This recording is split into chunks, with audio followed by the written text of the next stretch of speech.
In this tutorial, you find how to perform time domain simulations in COMSOL Multiphysics, how to plot variables versus time, as you can see here, how to get the time derivative of a dependent variable, and also how to generate timely animations from 2D plots. Be with me in this tutorial.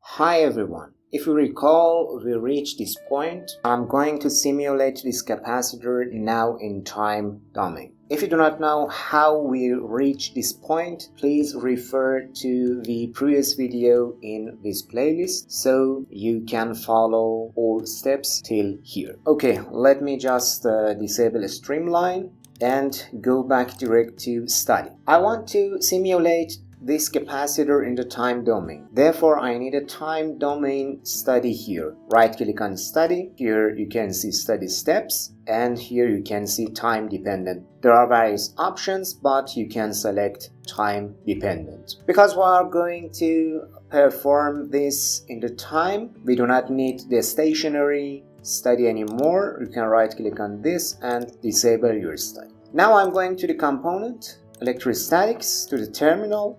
I change the input to the charge, and I want to apply a time variable charge to my capacitor. If you recall, the amount of our capacitor was 35 picofarad. Now I suppose that I have a 1 volt voltage difference between the capacitor plates, and therefore I need 35 picocoulomb of charge on my plate.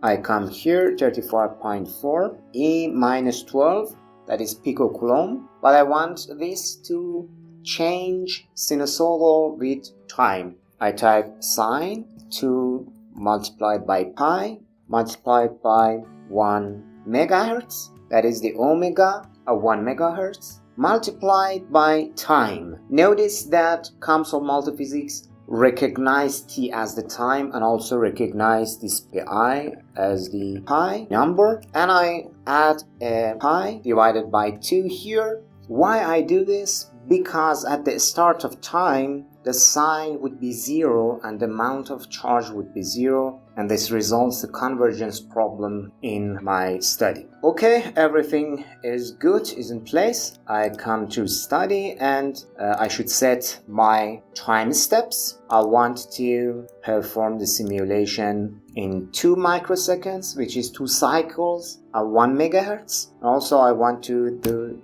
this each 10 nanosecond. That works. You can also click on this icon here and set start time, step time, and also the stop time, and click on replace. Everything is okay. There are also other options like number of values between the start and stop, and also the logarithmic distribution of time steps between start and stop. I just let it be. Everything is okay. You can see that the time dependent solves electrostatics here, and it's enough to click on compute. Okay, I have the results now. But there's a difference. If you come here, you can see that you have another option, an extra option, which says time. You can just select the desired time to see the results. For example, in 0.5 microseconds, the voltage signs should be reversed. If I click on plot, you can see that here the voltage is less than here. Here is set to ground. It is always 0, but here you can see now is minus. But for example, in 1 microsecond, this is still 0, but here the voltage is positive. Therefore, I can select at which time this plot show my results. There are also another option, an interesting option. It is called animation. If you click on animation, you have 2 options. If you click on player, you can see it clear player for generating animation directly in COMSOL. If you select the file, you can export an animation file and watch it outside COMSOL. I click on this because I am on the electric potential. If I generate animation, this animation will use the electric potential 2D plot.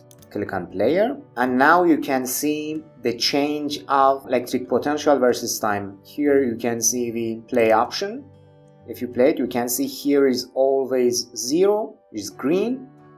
The above plate is sometimes positive and sometimes is negative. There are different variables here. Please work with all of them to see what happens. For example, you can see here the sequence type, the time selection. You can just select a part of time for this animation. If you click on manual, click on here, you can set, for example, start 1, stop 100. It means the 100th of time step, and the step is 1. The whole time domain is 201 samples. I want to plot till sample number 100, and it is only one cycle. If you play, you can see that there is only one cycle. There are also other options. Just explore all of them. If you're new to the channel, don't forget to subscribe. By doing so, you will gain access to more in-depth tutorials and help motivate me to bring you fresh content even faster. The next thing that I want to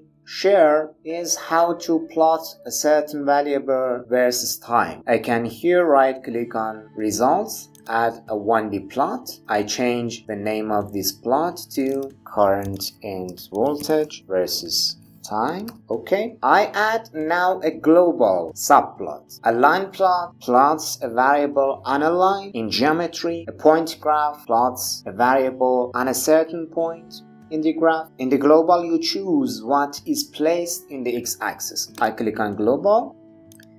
Here you can see that the default variable in the x-axis is time. Therefore, I can plot variable versus time. Here I select on replace expression in the electrostatics terminals. I select the terminal voltage and plot. You can see that the peak of my voltage is 1 volt. As I have calculated here that for 1 volt I need 35 picocoulomb of charge. Now I want to plot the capacitor current in this plot as well. Now we know that the current is the time derivative of the charge. How can we implement the time derivative of a variable in COMSOL? Let's get back to COMSOL. I want to add the current. Therefore, I just click on here in the electrostatics terminals. I select the charge. I can just plot it. You can see the second one. It is very small. It seems to be 0 in comparison with the voltage. However, I use the derivative operator d parenthesis ESQ0, this is charge, and derivative of this charge versus time. If I click, it recognizes that the unit is ampere. It recognizes that the time derivative of charge is current. I set it to milliamp, explain it later, and you can now see both voltage and the current in the same plot. I set it terminal current. Okay, plot again, here terminal current. In the legend you can see. We can also choose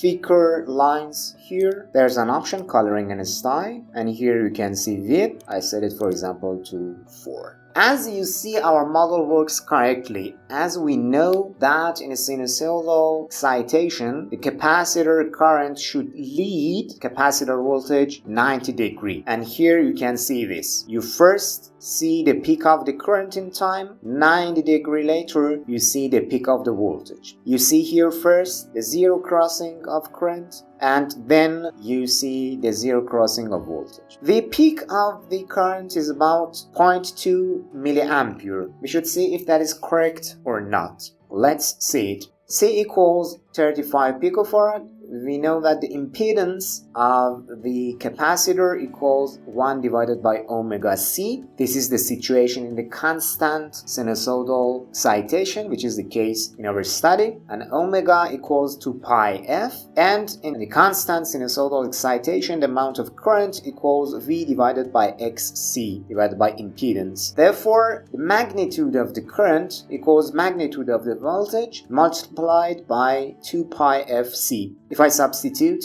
the values, V equals 1 volt, 2 pi is here, F equals 1 megahertz, and C equals 35 picofarad, and if you calculate this, you reach 0.2 milliampere, the same amount that we have here in COMSOL Multiphysics, and therefore everything works perfect. A quick piece of advice: if you're a beginner, I highly recommend following along and implementing all these steps in COMSOL yourself. If you run into any issues, feel free to drop a comment and I'll be happy to assist you. In the next video, I work on the frequency-dependent study and try to calculate capacitance, impedance versus frequency. Don't miss the next video by subscribing to the channel and clicking the notification bell so you notice the next video. Take care till my next video.